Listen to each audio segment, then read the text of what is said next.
I can't tell you the difference it's made in my attitude about winter, because my bills are way lower than they used to be.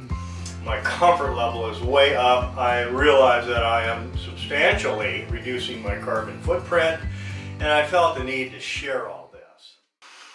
I found out that there are no clamps on the market that work for this application. And so I happen to make my own set of clamps. I'm a metal artist, it was easy enough to do. So I wanted to create a way that more people would be able to enjoy what I've been enjoying with the comfort level of these DIY window inserts. It took me a while, but I figured out a way to do them out of wood. Make the clamps out of wood, and make the corner molding by yourself. So there's another video for that as well, on making the corner molding jig, so you can build these things so much cheaper than you can if you go in the store and buy them. It cost me $6.54 to make this window.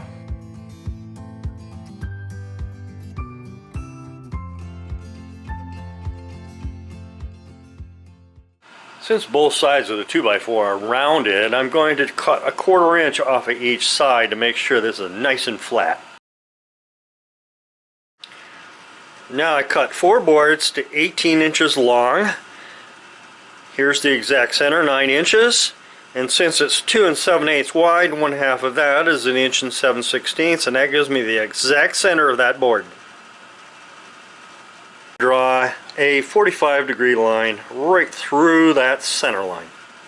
Now I want to put the center of the saw blade right on that line. Make sure there's no debris down here that can cause this to go off angle, because this has to be exactly a 45-degree angle.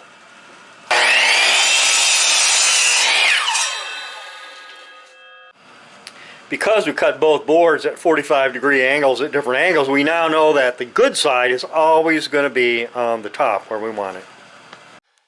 With these 2 corner pieces laying on a sheet of plywood, so it's a nice flat surface, I'm going to measure in from this point here, 3/4 of an inch from this little crook here, or crotch, or whatever you want to call it, up 3/4 of an inch, and then again 1.5 inches up farther, and draw 2 45-degree lines perpendicular to this line.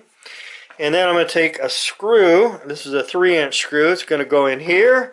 And a 2-inch screw is going to go here. They both have required T25 bits, and those are going to get drawn together to create a clamp to hold these 2 boards together after they're glued. I'm using this bit because it's slightly larger than the holder for the T25 bit. That is going to go in just far enough to where I'll hit the end of that screw, and I mark that point where I'm going to stop with a piece of tape. To be able to do this drill, you got to drill in the center of the board on the side, drill straight in first, and then turn your drill bit so that you can go at an angle, and you want to go straight down the center of that board.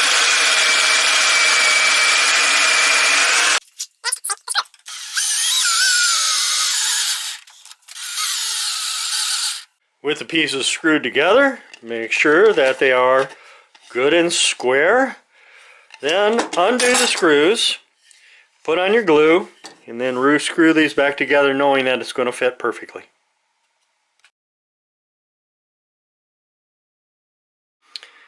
Measure from the point on all 4 of your clamps down 2.5 inches, and then draw a line perpendicular to that 45-degree line. Like so, and it doesn't have to be perfect. Next, find yourself a box of Crayolas and pick a color. Since I'm from Michigan, I'm going to go blue.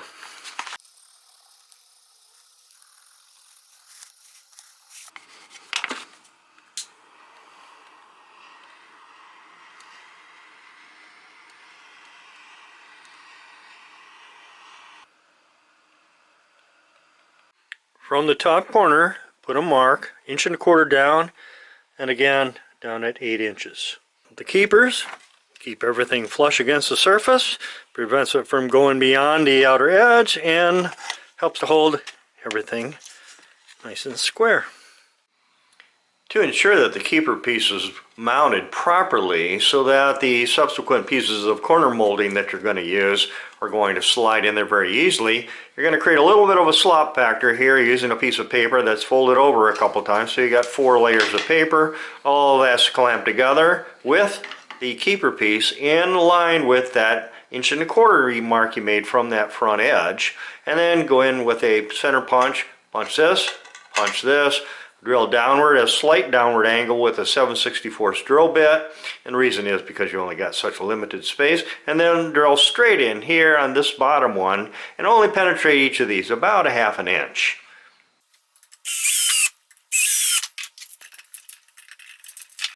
To be able to cut 5 or 6 corner holding pieces, I measured from the outside edge to here 5/8 of an inch and drew a 45 down here, and then I'm going to use a 4.5 inch grinder with a cutoff wheel to cut on the outside of that line.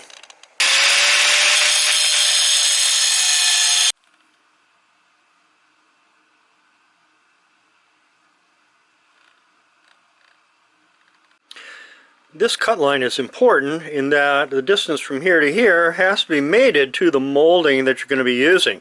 Here I don't want it to go into the corner, but I do want it to be very flush with the edge. Next I'm going to show you how you make this little contraption. I don't know, it's just a presser piece. As you screw this in, it puts pressure on this piece here, and it goes right here in about this location here. So anyway, this is a panhead 3/16 bolt, 3 inches long, and it corresponds to a barbed T-nut that also has the same thread style. This nut came with the package with the bolt. There is a lock nut in there that locks this wing nut together so this can become the turn handle. And these are panhead number 6 screws, 1 inch long.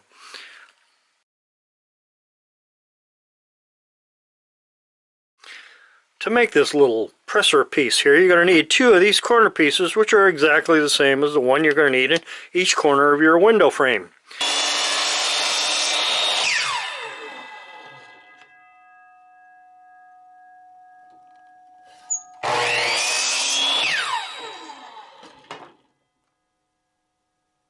So you put 2 of these together, you glue them together, and make sure that they're clamped such that when they come out, after you sand the bottom and everything, it's going to lay nice and flush on this surface. If this little barbed T-nut here sticks out on one side or the other, you want to make sure that that's ground down to make sure that it lays flat on this surface. Next, after the glue dries, you want to put a mark in these locations. And you want to drill a hole through there with an 1/8 inch drill bit. Next, draw a line from this point to this point, and this point to this point, and that's to establish the center point for drilling a 3/16 hole with a drill press.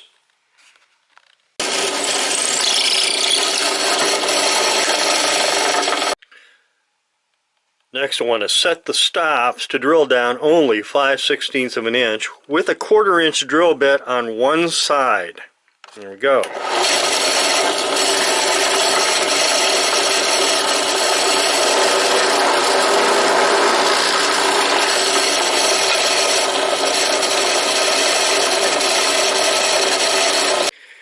Now we've got a 3/16 hole that's drilled all the way through. So that's going to fit the 3/16 screw.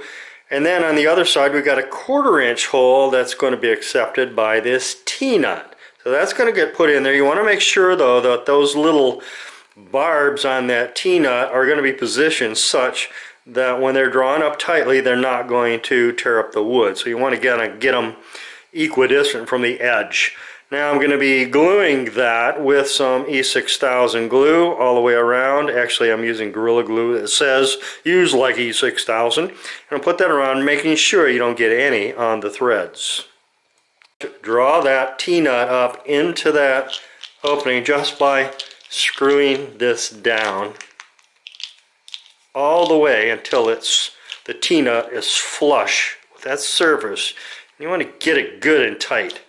See, I've got the block clamped in place with the bolt lined up perfectly with the corner and all the way down in the alignment here so that it comes out in alignment below the corner here, extending the block out 1/4 of an inch. Now, knowing that this was drilled with an 1/8 inch drill bit, I'm going to go in there with a 7/64 drill bit. No, I can go down all the way to this deck here, and I just want to drill a tiny little hole at the bottom of this, about 1/8 of an inch deep. Think of it as an extra deep center punch. And that's going to allow me to properly put that screw in perfectly in alignment here and perfectly in alignment here. So when I remove the clamp and put in the other 2 screws, it's not going to molest the position of that bolt.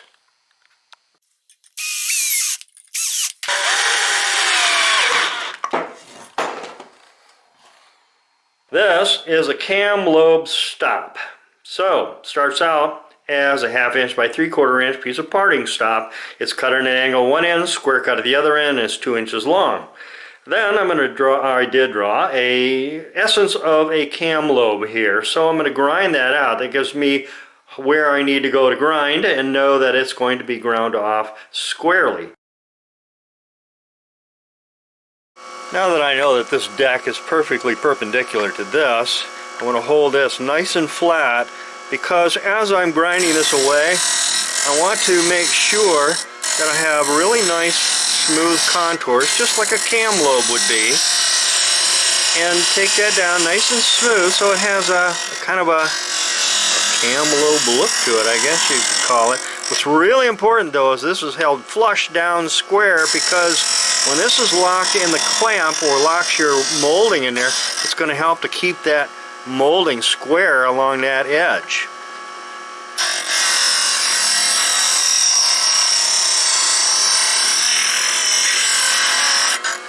Alright, all we got to do is drill that hole. Now that's been center punched. Here's what the finished piece looks like, and here's what it does.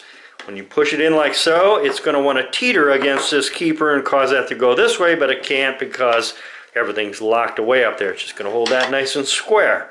Also, speaking of square, since that's been cut flush or sanded flush, when this is put down, it's going to ensure that this edge is nice and square like it's supposed to be. This can't be pulled back at all because it's going to jam tight like so. And then when you're all done and you got everything glued and nailed and everything else, this opens up to sufficient room so that you can just pull the piece out and remove your clamp. Operating the corner clamp is pretty easy. You just put in your corner molding pieces till they butt up to the corner perfectly. Then you drop in your corner brace, give the press a couple of turns, lock it down here, lock it down here, and you're ready to shoot in your brad nailer. Bam.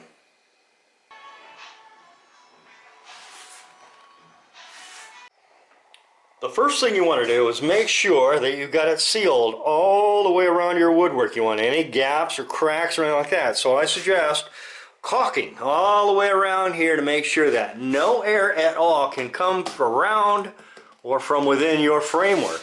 The only air we want coming in here is where it normally comes in, through here, and we're going to take care of that, and I'm going to show you how. The good thing about these double hung windows is there's so many of them everywhere, and they require so little modification because their 3 sides are all on the same plane. So all I got to do is to create a 4th plane, and this might be all you need to do on your even a little bit more modern window, is you put in a piece of parting stop here that fits exactly from here to here. So now I have a continuous seal all the way around my window because all the planes are on the same level.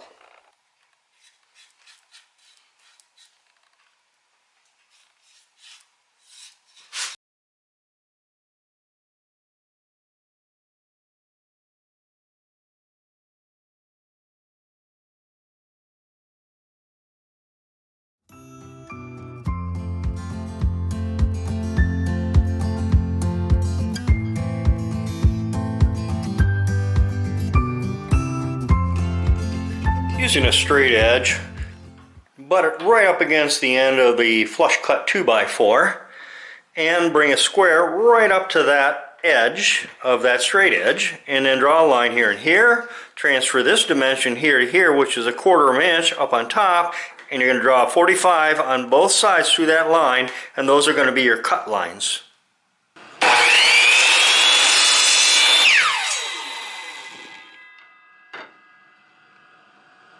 Ensure that all of the frame elements have a proper 1/8 of an inch of free play. I always like to run a pre-test for fit. That way I know years to come, these are going to come in and out very easily.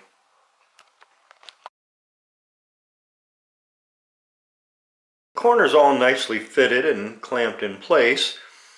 It's time now to take each corner apart and put the glue on and then hit them with a brad nail. This type of clamp works pretty good in this location because you can gain access to it to shoot in with your brad nailer. You have to shoot a little off angle, but it takes some getting used to. Sometimes the nail won't go in all the way because you're shooting at an angle. All you gotta do is tap it in with a punch, a couple taps and you're there.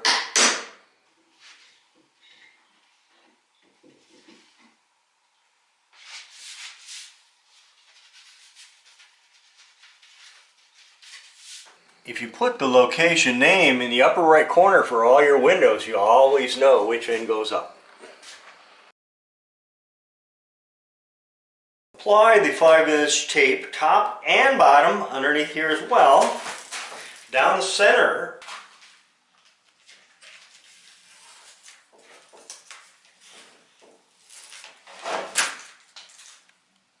Now this I want to pull up tightly, pull it around, and stick it in that corner right there.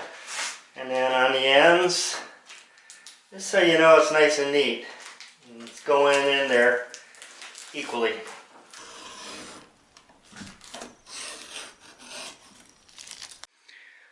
Taping one more time with the 5/8 tape on the underside on top of the shrink film will make the insulation stick a whole lot better. I want to attach the insulation.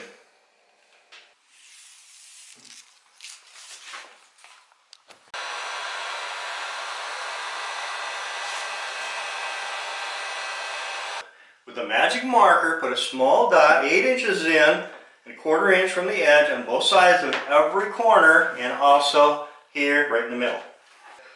Put a center punch first and then drill down through the insulation into the board below with an 1/8 inch drill bit.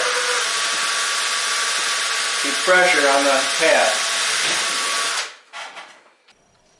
This is what can happen if you don't have the backing board. It's justified to the bottom right corner. Move everything to that bottom right corner, down and that corner, and then drill your hole. Some people have a justifiable concern about putting holes in their woodwork with their drill. So I'm going to put another drill hole right here just so you can see how I'm going to deal with this one.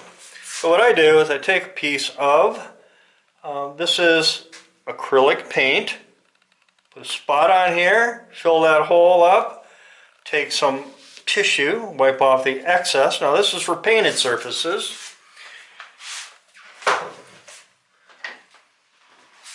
And then I follow up with some of the paint that was actually this color before I put this hole there. And when that dries, it's going to be exactly the same color as the rest of this. Right in here, right there, there's an earlier hole. You didn't even know that was there, did you?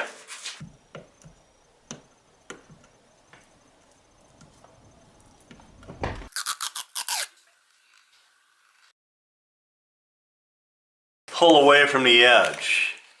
That's a real pain. I'll show you a few methods then that are out there that you can fix that with. So you got your 3 holes. Minwax makes every kind of color imaginable and pencils and stuff that you can use, and all you got to do is just go back and forth over it until the hole is full.